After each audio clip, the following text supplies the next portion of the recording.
Hey,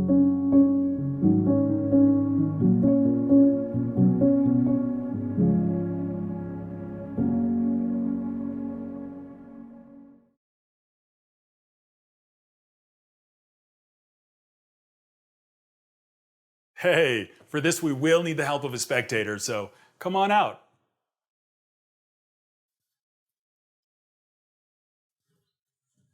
Hello, Poppy. Hello. Thank you so much for helping on yet another of Christian's videos. You are an absolute rock star.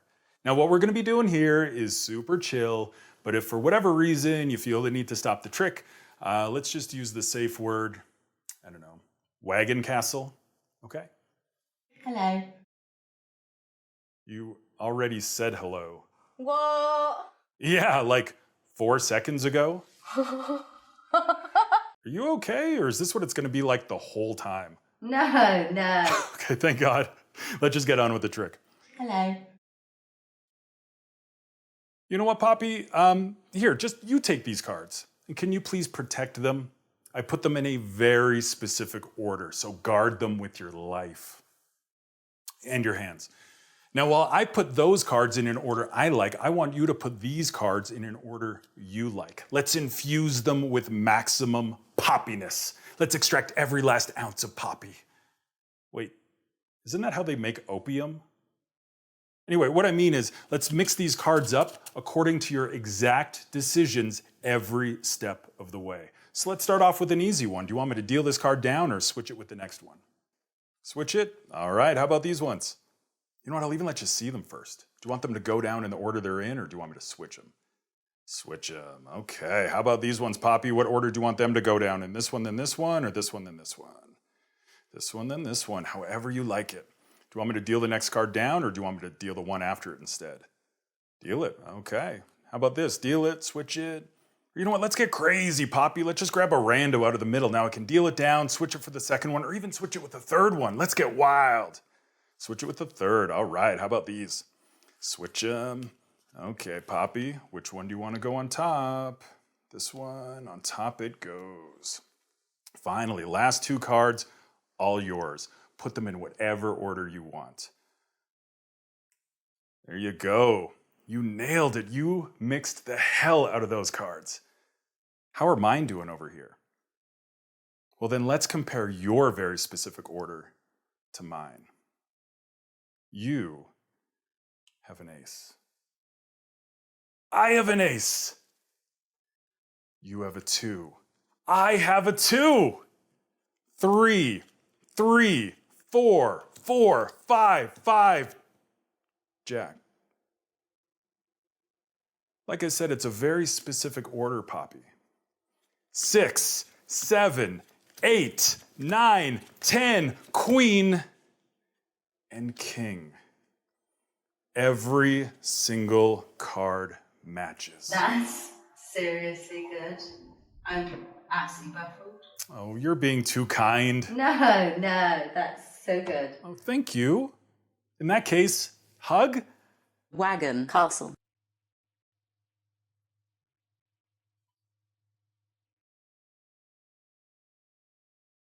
Hey, welcome to the explanation for Bait and Switch.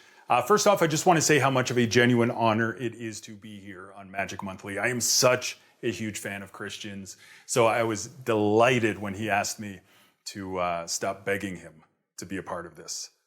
Thanks for letting me on, man. Now, full warning, spoiler alert, I will be spending several minutes talking about what Bait and Switch is, why it exists, what problems it was designed to solve, along with more than a few angry rants. So if that's on your jam and you just want to jump straight into the technique, feel free to scrub the video over to 9 minutes and 33 seconds. And I'll see you over there. Okay, so what is Bait and Switch? Well, it's not a trick. In fact, what you saw in the performance isn't even what I normally use this for. That was just thrown together as a bare bones framework with which to showcase the meat. And it's that meaty meatness that you can use in like a bajillion different tricks, which is like a majillion with a B. That is a lot. In fact, you can even use it for one of the tricks right here on Magic Monthly, Ross Taylor's The Best of Friends, which is a really cool trick. So this will help you spice it up even more.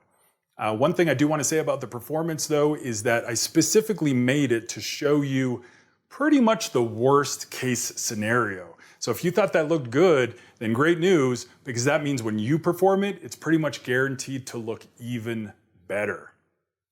So what is this meat we're talking about here? Well, it is Paul Currie's A Swindle of Sorts from Paul Currie Presents. Specifically the move he uses in that routine that he calls the swindle switch. Now, it hurts me to my core to have to sit here and talk shit about anything to do with Paul Currie. I am such a huge Paul Currie fanboy. Oh my God. If you're not that familiar with his work beyond, I don't know, Out of This World or maybe the Currie turnover change, then oh my God, do yourself a favor and dive into his material. It is just page after page after page after page of the most inspiring, clever, creative stuff. Whether you're a move monkey or a self-working junkie or anything in between, Paul Currie stuff is just guaranteed to get your neurons firing and your mouth smiling. I mean, you will love it. Except for the swindle switch. It's shit. Okay, so just in case you're not familiar with it, let me show you what it is, just so we're all on the same page here. Basically, the idea is that you are apparently giving the spectator a choice of whether to deal a card down or switch it with the next one. And if she wants you to switch it, it looks like this. So no matter what happens, that first card ends up being the first card on the table with the next card over it. So instead of it being a real choice, it's more like just the illusion of a choice. Because no matter what the spectator says, the same outcome arises every time.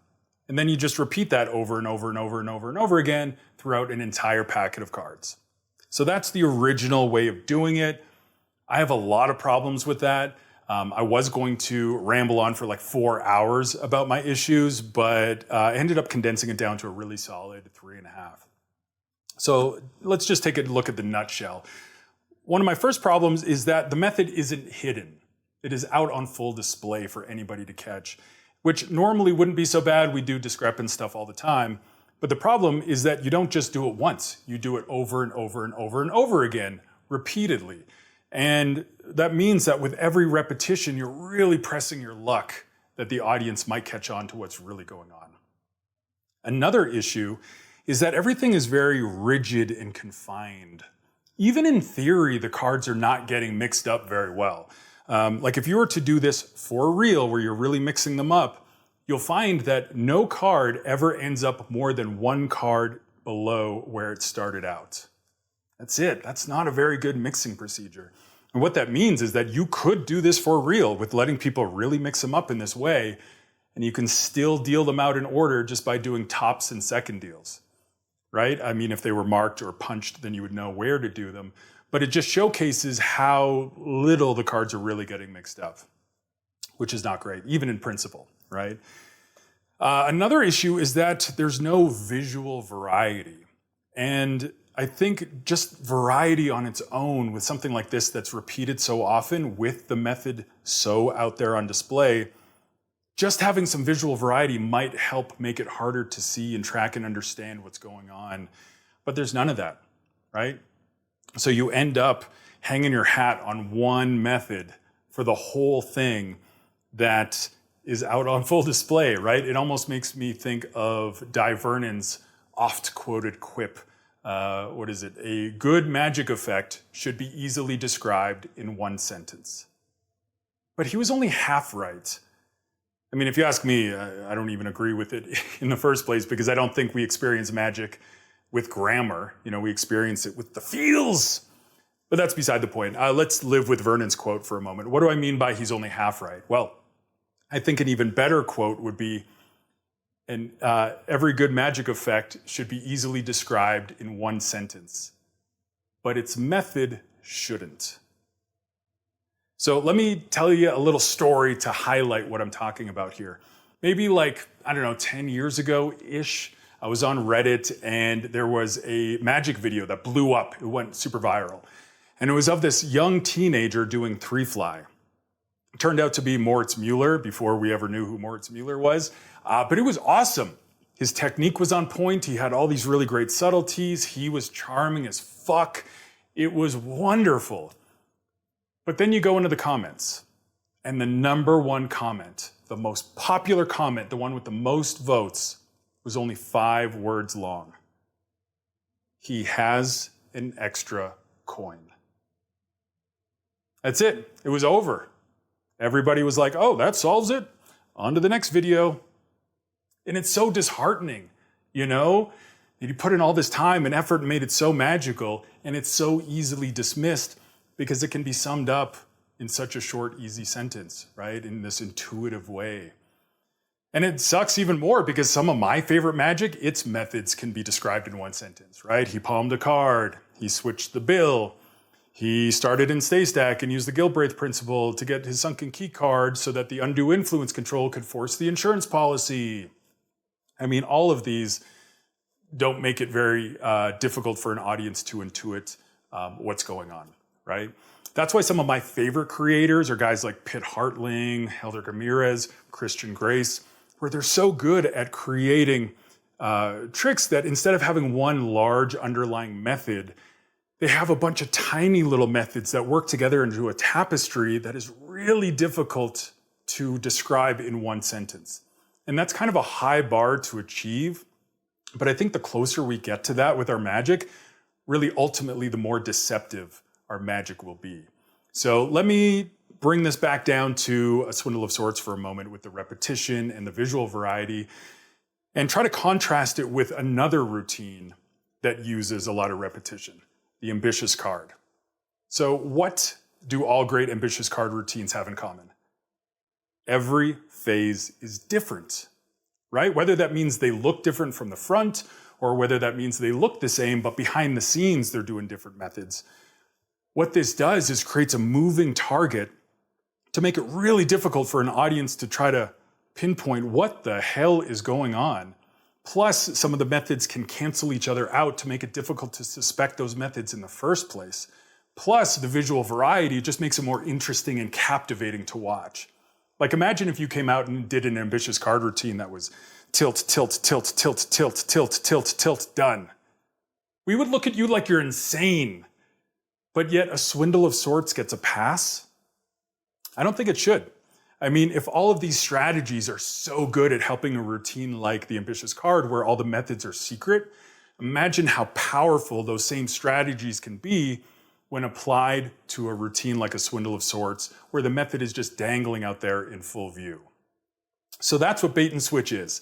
It is a deep dive into a swindle of sorts to try to solve all its problems, cancel methods, create visual variety, and just overall elevate this concept to a fun, new, deceptive place. So let's do it. Let's get to the technical details, how all this stuff works. Before we get to the new stuff, though, I just want to suggest a small little tweak on the OG Paul Curry technique, because as we've seen, if the spectator asks you to switch, you do this. Now, the problem with that is focus.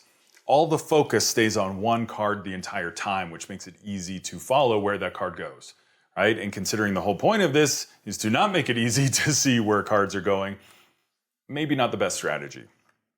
And so here's what I mean by that is this is the card that already has focus because you're asking whether the spectator wants you to deal it down or switch it with the next one. But if a switch is asked for, this still keeps all the focus. This is the one that's moving. This is one that comes over, picks up the other card, and drops them to the table. So it's really not that difficult to follow where that card goes. So the solution for that is to simply split the focus. Here's what I mean by that. If the spectator asks you to switch, instead of coming underneath, you put the card on top and you leave it there. Then you bring the bottom card up, move that to the top, and then drop them both down. So you've split that focus to where the bottom card now is the one that's moving, it's the one in focus, and just makes the whole thing overall slightly more difficult to follow which card goes where. Plus, if you ask me, I think it just kind of looks and feels more like a switch. Like, to me, the original technique, that doesn't really feel like a switch to me. Whereas doing this does feel more like a switch.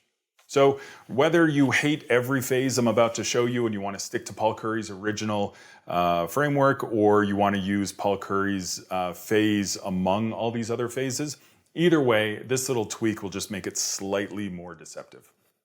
Okay, with that out of the way, here are the new phases. So the first one you saw in the performance, was like this, where I'd say, would you like me to deal it down or switch it with the next card?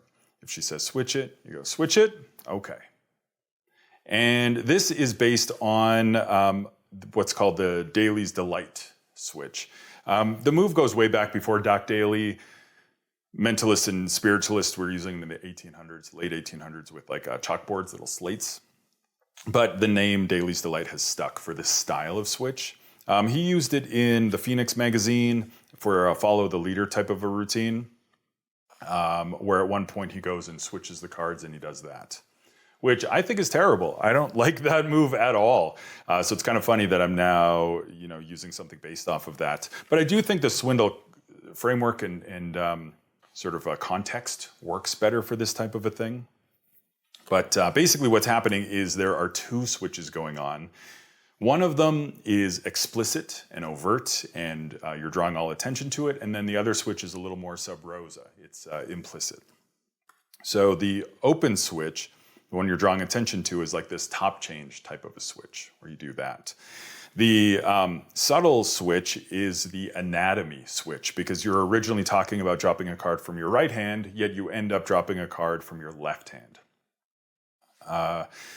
So I even try to make the top change, emphasize it even more and make it feel a little switchier by saying the word switch as I'm doing it. So if the spectator says switch, I'll say it almost like a confirmation, like switch it, okay. And it, again, just feels more like a switch when I do it that way. If you don't like the idea of left hand, right hand thing, and you want to keep it the same hand that does it the entire time, you can do that. All you have to do is come over, switch them, and then drop it down with the same hand.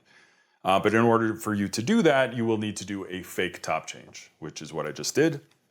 And if you're going to do that, use every bad top change technique imaginable that we all try to fight to get away from.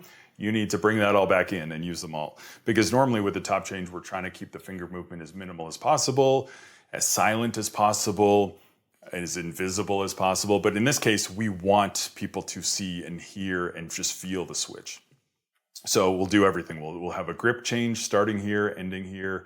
We'll have finger flashing, we'll have scraping, all that kind of fun stuff. So for that, you come over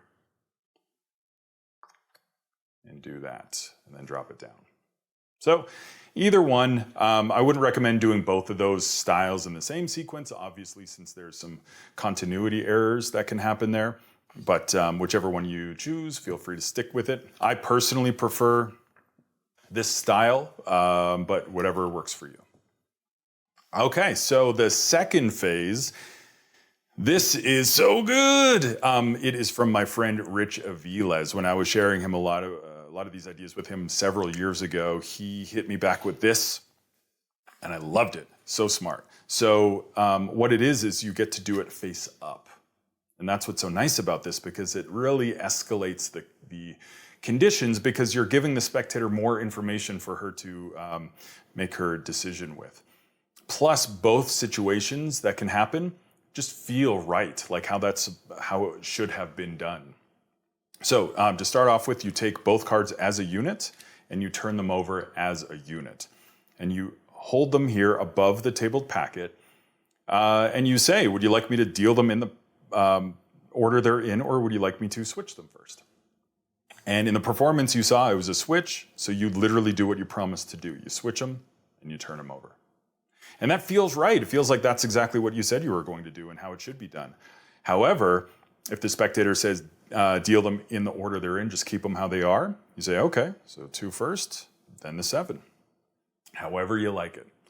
And both of those accomplish the exact same thing. It just comes down to the difference between turning cards over individually versus turning them over as a group.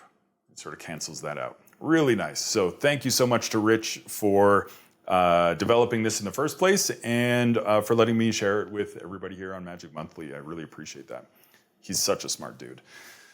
Okay, so the next one, the third swindle, this is probably one of my faves. I love this one because you get to give the spectator the choice for which order the cards go down. So, and it's a legit decision. She can say this one and then this one, or vice versa, and you do it exactly how she asks you to do it.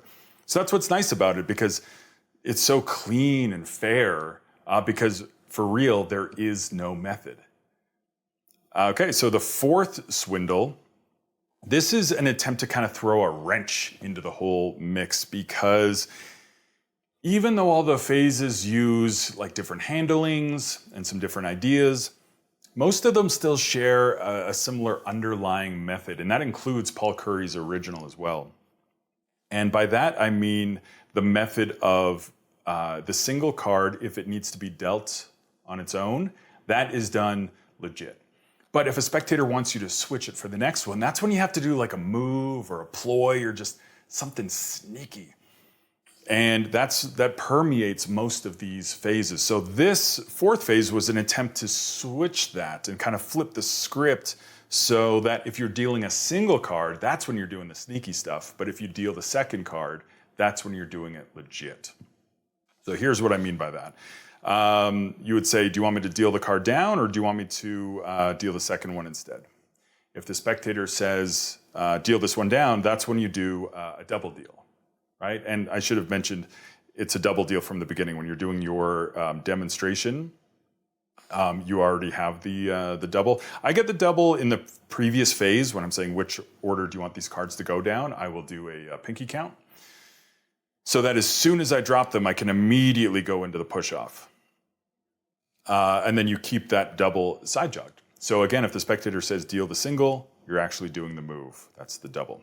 But if the spectator says no, deal that second card instead, that's when you just kind of let everything coalesce into this nice moment and say, look, I really thought you were going to say this one. I did. I must be losing my touch. But if that's the one you want, it's all you. And you just fairly pick up the top card and deal that second one instead, where there's no move.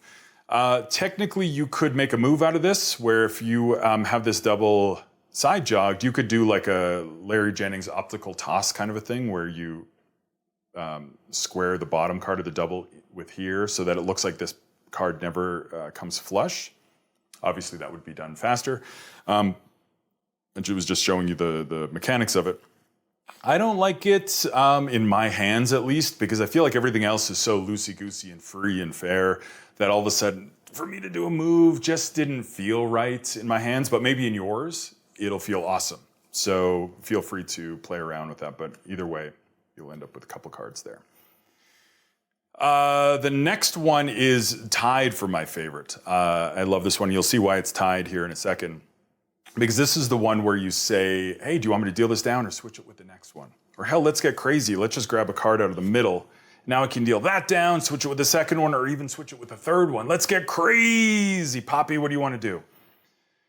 And this one, again, really elevates the conditions, because now we're dealing with more cards that the spectator can choose from. Also, we're now grabbing cards from random places, really just mixing up the order of these things into some chaotic sequence that the spectator gets to choose from.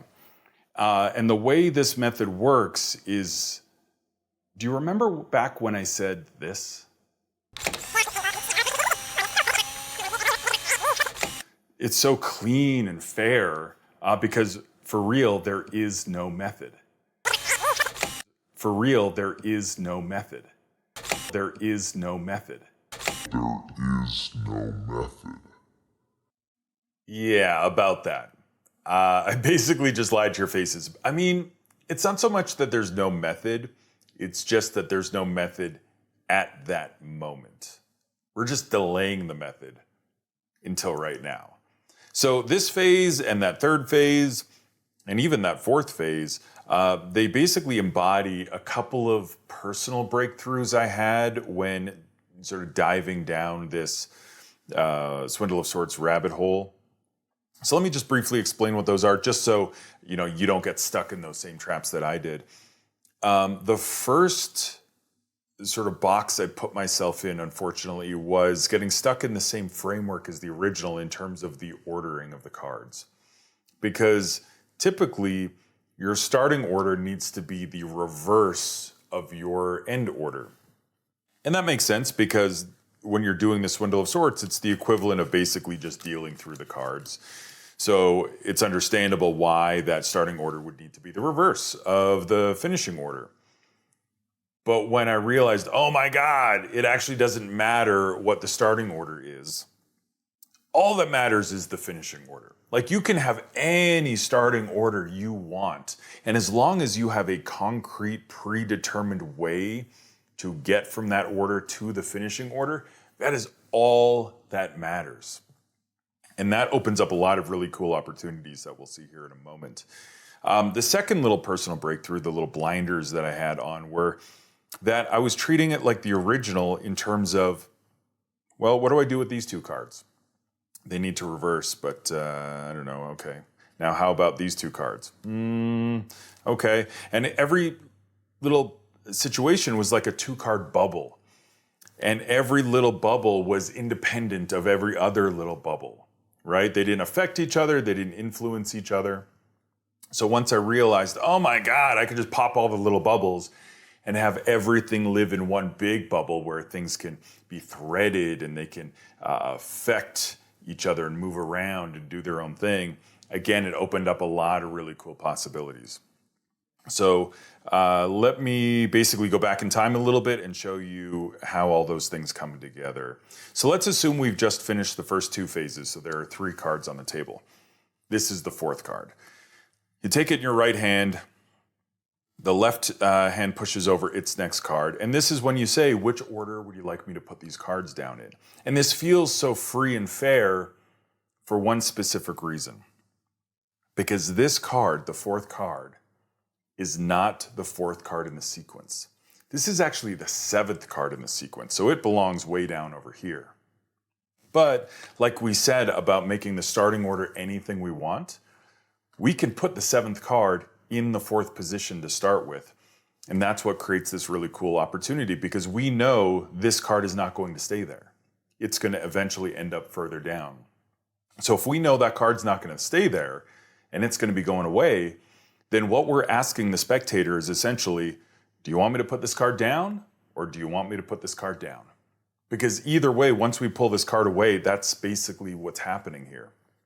So how we do this in actual performance is we just pay attention to where this card goes. So if the spectator says put down in this order, with that card going down first, now we know that card is 4th from the bottom.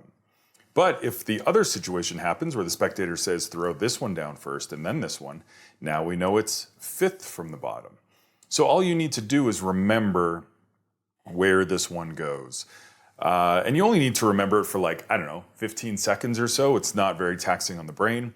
However, if you are going to be doing a trick where you have dedicated a little packet of cards to doing whatever trick you happen to be doing, feel free to just mark the card because then you don't have to remember anything. You can just yank the marked card out wherever it happens to be. Okay? So with that in mind, now going to the 4th one, this also plays into the whole starting order thing. This is the one where you do the double deal or you deal the second one off legit. Because in this situation, the cards don't swap when they're getting put down.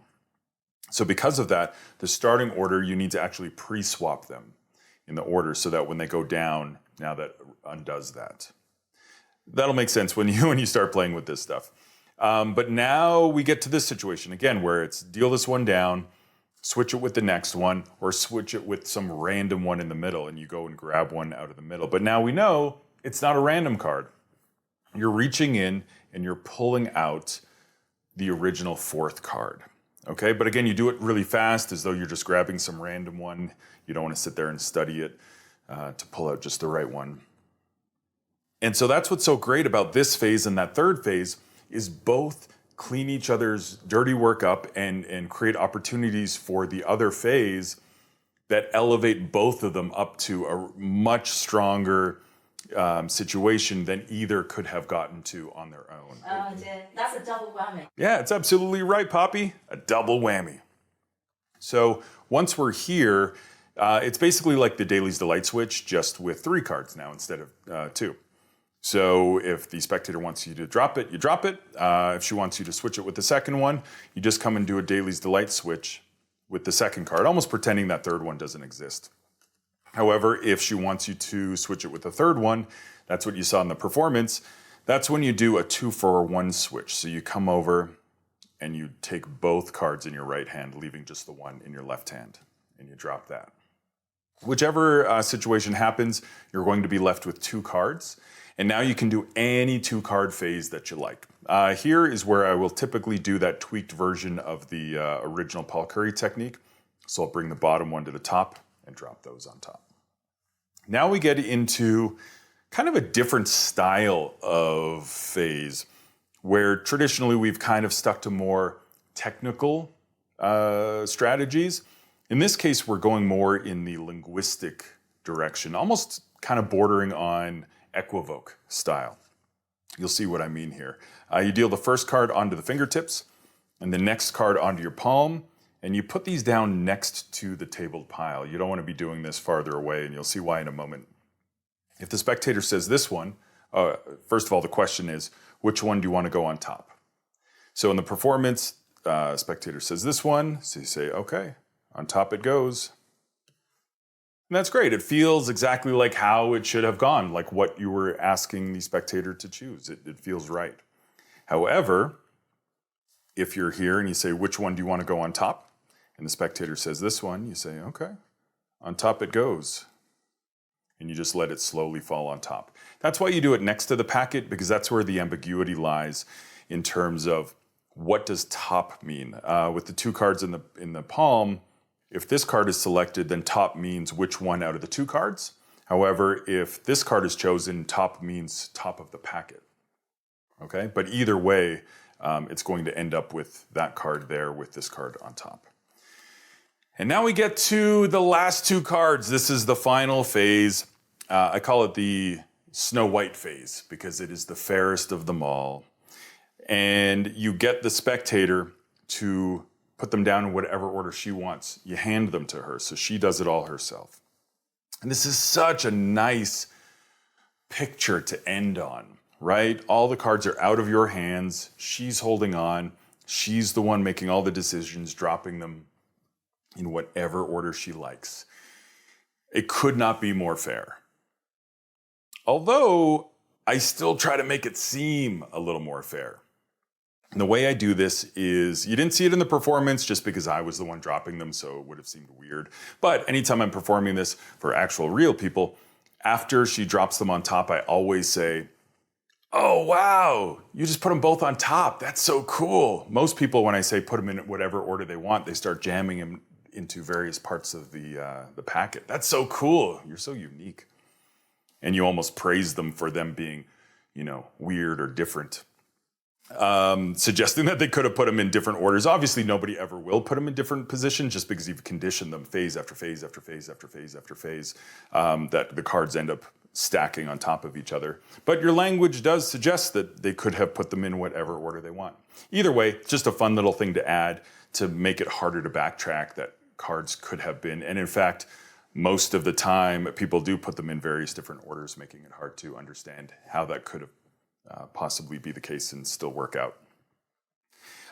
So that leaves the question, how do we do this method-wise?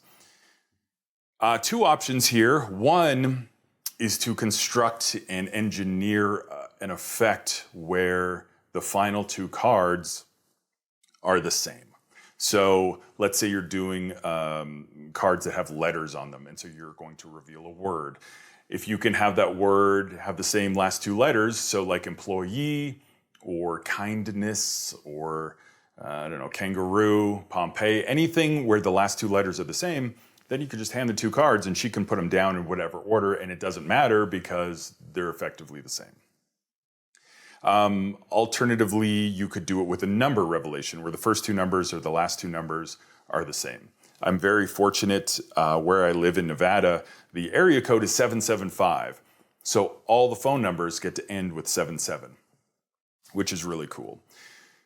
But that's not always the case, right? Sometimes you might be doing a routine where maybe it's a suit revelation or some other sequence where you don't have the luxury of having duplicates involved.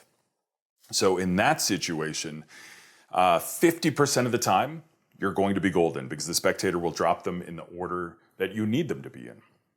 The other 50% of the time, you just got to do a second deal. That's it, right? So if she puts them in the wrong order, If you're going to be dealing them out, all you do is you just deal them out. And that first one's going to be a little bit of the dodgy one, and the rest you can do super clean and fair and slow. But if you're going to be doing more of a situation where you want to be doing a packet matching type of a thing, where you're not going to be dealing them out of your hand, all you do is a second deal to put it on top first, so that you can say, I have a 7, what do you have? Oh, a 7, okay. And then you start going from there. So you just do 1 second deal to start you off. But either way, again, it allows you to do a really clean final picture. Way for them to remember those final moments where everything is out of your hands. It's really cool. All right, so let me quickly show 2 more phases that just didn't fit in the performance, just because you can only fit so many phases into 13 cards. And then some quick house cleaning at the end. So the first one is similar to this one, where you grab one out of the middle. Only this time you're going to be grabbing one out of the middle of the packet in your hand. So you'd say, do you want me to deal this down or switch it with the next one? Instead of the next one, let's just grab one out of the middle. Do you want me to deal them down in the order they're in, or do you want me to switch them first? What do you want? And no matter what they say, you do what you say you were going to do. This one, then this one, or switch them. And they both end up doing the same thing. So how this one works is, again, the whole idea of the original order. So if the card that belongs here actually is set up so it's 3rd from the bottom, or maybe 4th from the bottom, depends on what you find is the easiest to sight count. Then you make it seem like you're going to be doing these same 2 again, but then you, on a whim, you just go to a random card down near the bottom, and you get to that point. And so now when you do this, this card does belong up here, so it's all good because of the starting order you did. Then the next one is almost, again, like a Equivoke style, like we did before. In fact, I would say this one is so similar to the other one that I wouldn't recommend doing them both in the same sequence, just because depending on the choices the spectator makes, there might be some continuity errors going on. But the idea is that you just hold them at your fingertips and you say, which one do you want to go on top? If the spectator says this one, you say, all right, and you drop them on top. The alternate situation is that if the spectator says this one, you say, all right, top? She says yes. You're like, all right. A lot of people actually want the bottom, but that's cool. You want the top. You're really cool. I like your style. And you do that. I mean, you don't have to do that little song and dance about most people say the bottom if you don't want. I just like throwing it in, like as though when you're asking top and she says yes, that it's as though you were asking like where else she could have wanted it to go. Again, just making it seem like things are even more chaotic than they really are. But either way, for whatever reason, most of the time, I want to say high 90%, but I mean, I don't count, so I have no idea. I want to say people choose this one, which is my favorite of the 2 options anyway, so that's great. My guess, my little armchair psychology guess, is that because the language suggests movement, right? You say, which one do you want to go on top? And to go suggests something has to move, right?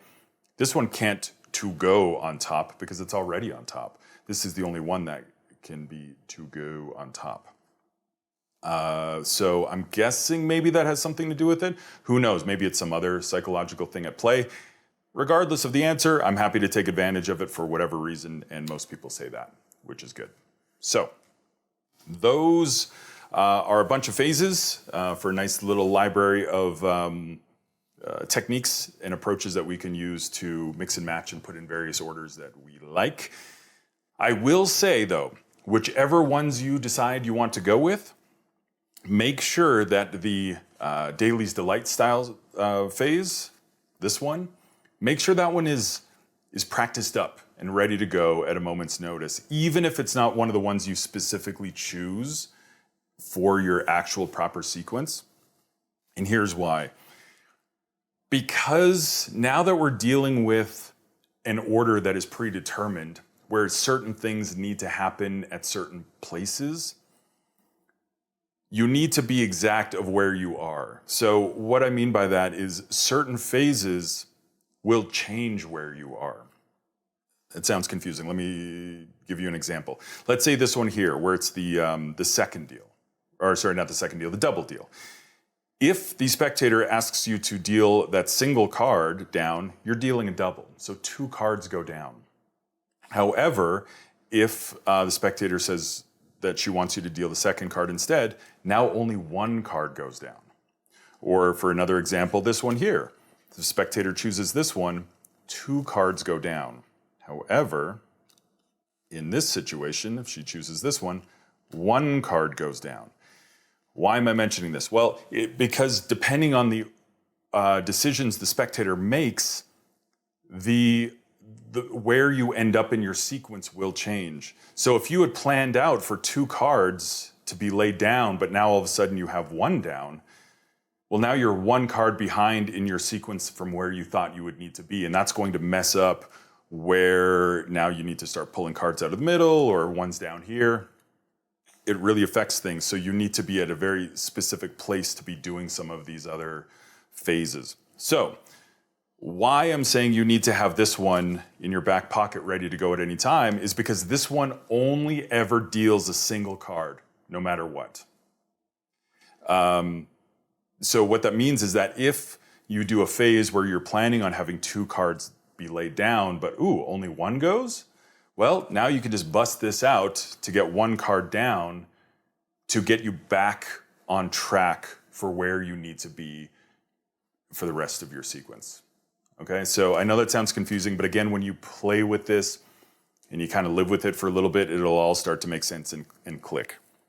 Especially when you work out a sequence that you like, you'll start to know exactly where everything needs to be. Which actually brings us to the question of talking about all these various ways that you can have a starting position to get to the end position. How do we figure out what that starting position is? So I think the easiest way is probably just to work your way backwards. So first figure out which phases you like, which swindles are your faves, and then work out which order you want those to go in. I recommend having some sort of, escalation for the most part, so it seems like things are getting a little more fair as they go along, instead of just randomly picking them. But whatever that sequence is, lock it down, okay? Then get a packet of cards and put them in numerical sequence. Use however many cards you're going to use for your thing. If it's 7 cards, 10 cards, 13, 20, whatever it happens to be, put them in a numerical sequence. Even if they're not going to be numerical for your actual trick, this will just help you later with your forensics trying to figure out what all happened. Okay, so get the cards, ace through king or whatever you want to do. Then go through your sequence. Do your whole thing. And at the end, look at your cards again. Now, most of them will just be in a reverse order of how they started, but you will see some that are out of order, right? So for example, just to give you an example here, let's say card number 3, right, is actually in the 9th position at the end of your situation. Well, that means you need to put the 9 in the 3rd position in your starting order, because whatever card is in that 3rd position will end up in the 9th position. So you want to make sure that your 9 is there so it ends up in the 9th position at the end.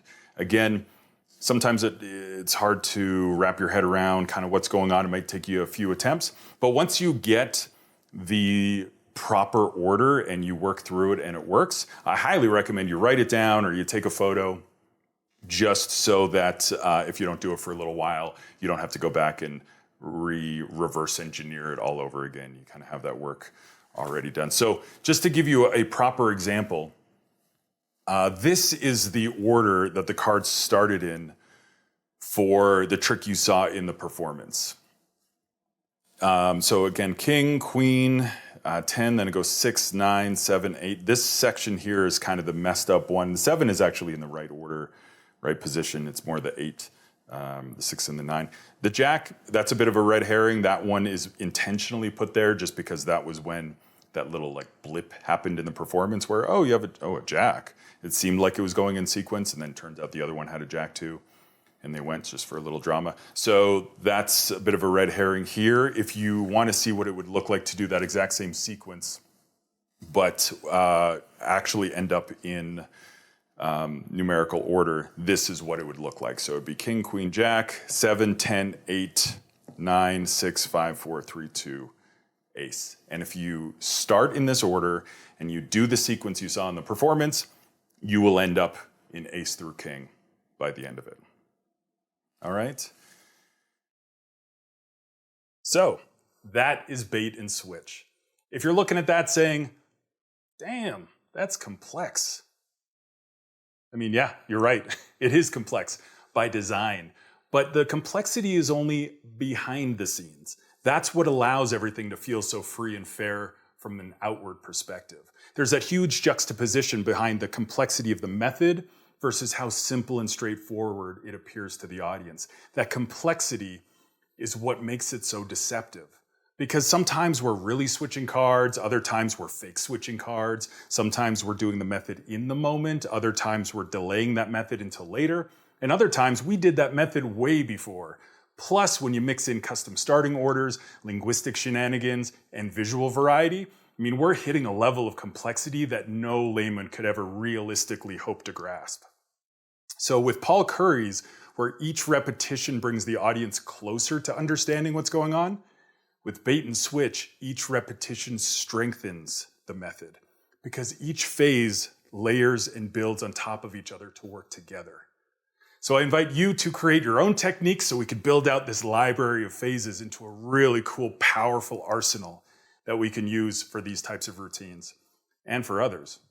So thank you so much to everyone. Big, huge thank you again to super mega genius Rich Aviles, of course to Christian, and the biggest thanks of all to the one and only inimitable official spectator of Magic Monthly, Poppy. Oh my God, what are you doing? No, don't touch the cat.